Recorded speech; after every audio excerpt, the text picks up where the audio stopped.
বাংলাদেশের সঙ্গীত শিল্পী ও সংসদ সদস্য মমতাজ বেগমের ফাঁসির মঞ্চ প্রস্তুত হয়েছে। কেন্দ্রীয় কারাগারে অভিন্ন ফাঁসির মঞ্চে যে কোনো সময় ফাঁসি কার্যকর করা হবে বলে জানিয়েছে কারা কর্তৃপক্ষ। এজন্য প্রস্তুত রাখা হয়েছে ৮ জন জল্লাদকে। তাদের সবাই যাবজ্জীবন সাজা খাটছেন। দুপুরে ফাঁসির মহড়াও সম্পন্ন হয়েছে। জুলাই শহীদ সাগর হত্যা মামলায় সাবেক সংসদ সদস্য সঙ্গীত শিল্পী মমতাজ বেগমের ফাঁসি কার্যকর হতে পারে যে কোনো সময়। এরই মধ্যেই সব প্রস্তুতি সম্পূর্ণ করা হয়েছে বলে জানা যাচ্ছে। নিছক এক রাস্তাঘাটের গায়িকা যিনি হঠাৎ আওয়ামী লীগের ছোঁয়ায় পৌঁছে গেলেন জাতীয় সংসদের পবিত্র মঞ্চে গান শোনাতে।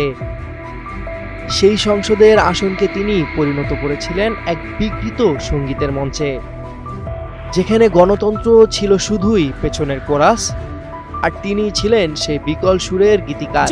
যেখানে দেশের সবচেয়ে গুরুত্বপূর্ণ জাতীয় ফোরামে তিনি গান গেয়েছেন, শেখ হাসিনাকে আল্লাহর দান বলেছেন, আর উন্নয়নের জয়গান গেয়ে সংসদকে রীতিমতো জলসারঙ্গনে পরিণত করেছেন। আসসালামু আলাইকুম প্রিয় দর্শক, বর্তমান সময়ের রাজনৈতিক প্রেক্ষাপট বা পরিস্থিতির উপর বিশ্লেষণ করে আপনাদের সামনে কিছু গুরুত্বপূর্ণ ভিডিও ফুটেজ নিয়ে হাজির হয়েছি। এমনকি দর্শক, আমি আশা করছি যারা ভিডিওটি অন করেছেন তারা সম্পূর্ণ ভিডিওটি মনোযোগ সহকারে দেখবেন, তাহলেই বুঝতে পারবেন ভিডিওর মূল রহস্য বা আসল ঘটনাগুলো। তো প্রিয় দর্শক, আমি আর বেশি কথা বাড়াতে চাই না, চলুন দেখে আসি আজকের সেই কাঙ্ক্ষিত ভিডিওগুলো।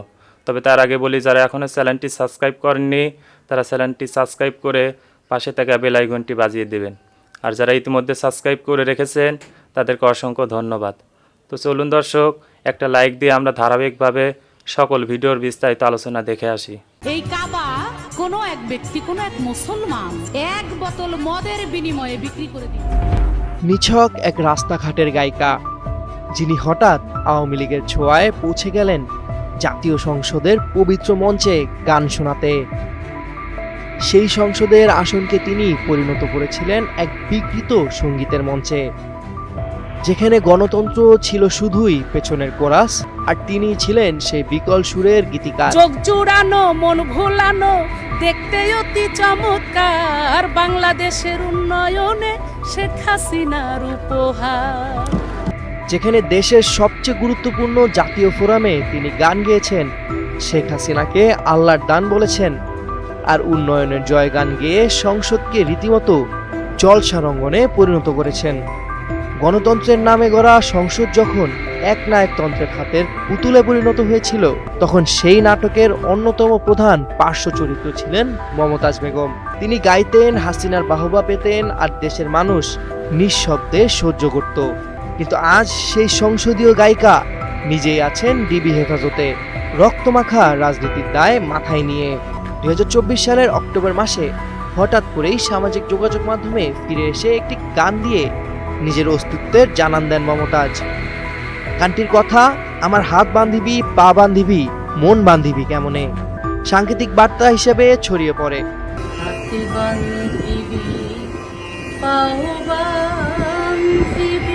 তবে কেউ তখন জানতেন না কয়েক মাসের মধ্যেই তাকে গ্রেপ্তার করা হবে হত্যা মামলায়।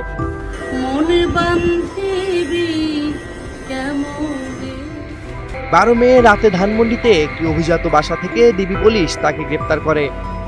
যার গানে একসময় মানুষ বিলীন হয়ে যেত, তিনি আজ পুলিশের গাড়িতে মাথা নিচু করে বসে আছেন।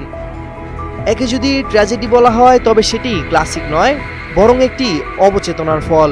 মমতাজের রাজনৈতিক উত্থান, বিশেষত শেখ হাসিনার শাসনকালে, কোনো গোপন বিষয় নয়।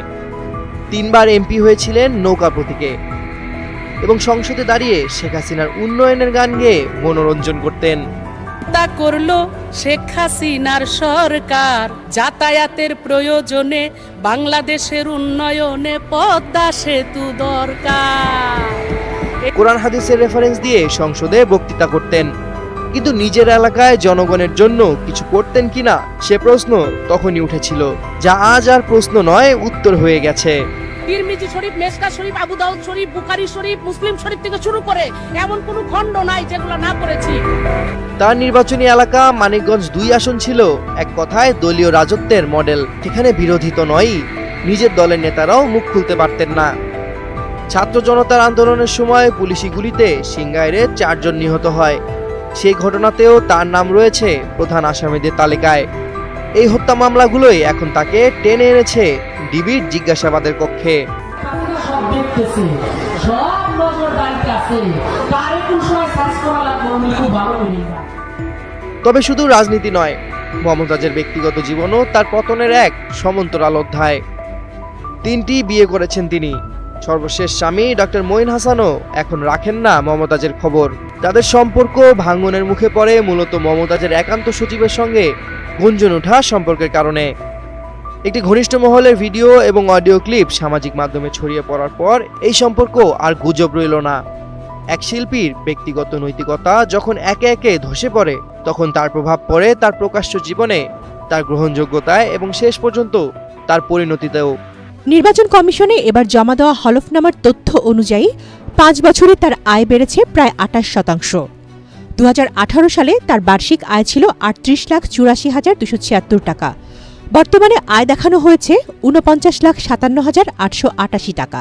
এর মধ্যে তার গান থেকে বছরে আয় দেখিয়েছেন 7 লাখ টাকা। বাকিটা কৃষিখাত থেকে 3 লাখ, বাড়ি, অ্যাপার্টমেন্ট অথবা দোকান ভাড়া থেকে 10,82,997 টাকা এবং শেয়ার, সঞ্চয়পত্র অথবা ব্যাংক আমানত থেকে আসে 5,56,891 টাকা। মমতাজ বেগমের নামে গাড়ি আছে 3টি। ল্যান্ড ক্রুজার নামে একটি গাড়ির দাম 1,03,12,500 টাকা। এছাড়া ল্যান্ড ক্রুজার V8 মডেলের গাড়ির দাম 46,20,000 টাকা এবং 28 লাখ টাকা মূল্যের টয়োটা হায়াস আছে তার। নির্ভরশীলদের নামে মধু উজালা কোল্ড স্টোরেজের শেয়ার আছে 65,76,000 টাকার।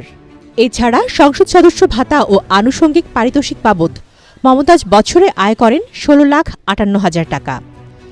অস্থাবর সম্পত্তি হিসেবে তার হাতে আছে নগদ 5 লাখ টাকা। ব্যাংক ও আর্থিক প্রতিষ্ঠানে জমা অর্থের পরিমাণ 18,85,218 টাকা। মধু উজালা কোল্ড স্টোরেজ লিমিটেডের 3,50,70,000 টাকা মূল্যের শেয়ার আছে তার।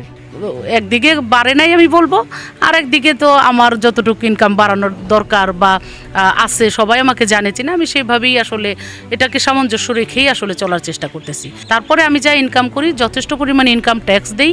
আমি বারবার শিল্পীদের মধ্যে মানে হাইয়েস্ট ইনকাম ট্যাক্স দিয়ে আমি অ্যাওয়ার্ড পাই। এবারও আপনাদের দোয়ায় আমাকে সর্বোচ্চ মানে শিল্পীদের মধ্যে আমি মানে ট্যাক্স দিয়েছি, সেটার সম্মান আমাকে এবারও কিন্তু এনবিআর থেকে দেওয়া হয়েছে। তো অতএব আমার ইনকামের মধ্যে, আমার ট্যাক্স প্রদানের, দেশের কাজের মধ্যে আমার সব কিছুর মধ্যে স্বচ্ছতা আছে ইনশাল্লাহ। মানে অস্বচ্ছভাবে আমি কখনো কোনো কিছু করবার চেষ্টা করি না। কৃষি জমি না বাড়লেও 5 বছরে মমতাজের 700% অকৃষি জমি কমেছে। 2018 সালের হলফনামা অনুযায়ী তার অকৃষি জমি ছিল 1200%। 2023 সালে তা কমে দাঁড়িয়েছে 500%। মহাখালীতে 5 তলা ও সিংগাইরের জয়মণ্ডপ এলাকায় দোতলা বাড়ি আছে তার, যার মূল্য দেখানো হয়েছে 57,05,440 টাকা। মমতাজের স্বামীর নামে নগদ 5 লাখ টাকা, ব্যাংক ও আর্থিক প্রতিষ্ঠানে জমা 18 লাখ টাকা এবং 8 লাখ টাকা দামের গাড়ি আছে। এদিকে 2013 সালের হলফনামায় দেখা গেছে তার বার্ষিক আয় ছিল 79,26,000-এর বেশি। অন্যান্য খাতের আয় ছিল 34,41,000-এর বেশি। এছাড়া হলফনামায় নিজের পরিচয়ে মৃত বাবার নাম উল্লেখ থাকলেও মমতাজের স্বামীর নামে নগদ 5 লাখ টাকা, ব্যাংক ও আর্থিক প্রতিষ্ঠানে জমা 18 লাখ টাকা এবং 1300 সিসি ফান কার্গো নামে একটি গাড়ি দেখানো হয়েছে। গাড়িটির মূল্য 8 লাখ টাকা। এটিএন বাংলা সবসময় আমার প্রিয় একটি চ্যানেল এবং এটাকে আমরা এক সময় আমাদের শিল্পীদের একটা মানে আশীর্বাদ স্বরূপ একটা চ্যানেল আমি সবসময় মনে করতাম। এটার যিনি প্রতিষ্ঠাতা ডক্টর মাহফুজুর রহমান, উনি একজন শিল্পী মনা মানুষ এবং সবসময় শিল্পীদেরকে পৃষ্ঠপোষকতায় উনি থাকেন এবং তার সাথে একটা দারুণ আমাদের শিল্পীদের একটা সম্পর্ক রয়েছে। তা আমি মনে করি এটিএন বাংলা আমাদের দেশীয় কালচার সংস্কৃতিকে ধারণ করে, লালন করে এবং তারা সঠিক সুন্দর নিউজও তারা মানে প্রচার করে। সেই জন্য আমি এটিএন বাংলার দর্শক শ্রোতা যারা দেশে এবং বিদেশে এবং সবচাইতে পুরনো, আমি জানি যেটা আমার যদি ধারণা ভুল না হয় যে বাংলাদেশ টেলিভিশনের পরে সবচেয়ে পুরনো চ্যানেল হচ্ছে এটিএন বাংলা। এটিএন বাংলার দর্শক যারা, তাদের সকলের প্রতি আমার শুভকামনা থাকলো, এটিএন বাংলার জন্য আমার শুভকামনা থাকলো। 4 দিনের রিমান্ড শেষে কারাগারে আছেন সাবেক সংসদ সদস্য ও কণ্ঠশিল্পী মমতাজ। কারাগারে পাঠানোর আগে শুনানিকালে পিপি জানতে চান মমতাজের স্বামী কয়জন, নাম কি। মমতাজের পক্ষে আইনজীবী মাসুদুর রহমান লিংকন শুনানিতে বলেন, মামলার ঘটনার সঙ্গে তিনি কোনোভাবে জড়িত নন, তিনি এজাহারভুক্ত আসামি। কিন্তু তার বিরুদ্ধে সুনির্দিষ্ট কোনো অভিযোগ নাই। শারীরিকভাবে তিনি অসুস্থ, তার জামিনের প্রার্থনা করছি। রাষ্ট্রপক্ষ জামিনের বিরোধিতা করে ঢাকা মহানগর পাবলিক প্রসিকিউটর ওমর ফারুকী বলেন, মমতাজ বেগম সাধারণ রাস্তা থেকে পার্লামেন্টে গিয়ে পৌঁছেছেন। পার্লামেন্টের মতো পবিত্র জায়গায় গানের জলসা বসাতেন, বিরোধীদের বিরুদ্ধে অসম্মানজনক বক্তব্য দিতেন, সংসদকে কলুষিত এবং কলঙ্কিত করেছেন। সংসদে যাবে আইন প্রণেতা, শিক্ষিত, মার্জিত মানুষ। পিপি বলেন, মেম্বার হওয়ার যোগ্য। আমি আশা করছি সম্পূর্ণ ভিডিওগুলো মনোযোগ সহকারে দেখেছেন। সেই সাথে ভিডিওর কোনো তথ্য বা মতামত থাকলে কমেন্ট বক্সে জানিয়ে যাবেন। আজকের মতন এখানে শেষ করছি। ফিরে আসছি আগামী দিনে অন্য কোনো টপিকস নিয়ে। সে পর্যন্ত ভালো থাকবেন। আল্লাহ হাফেজ।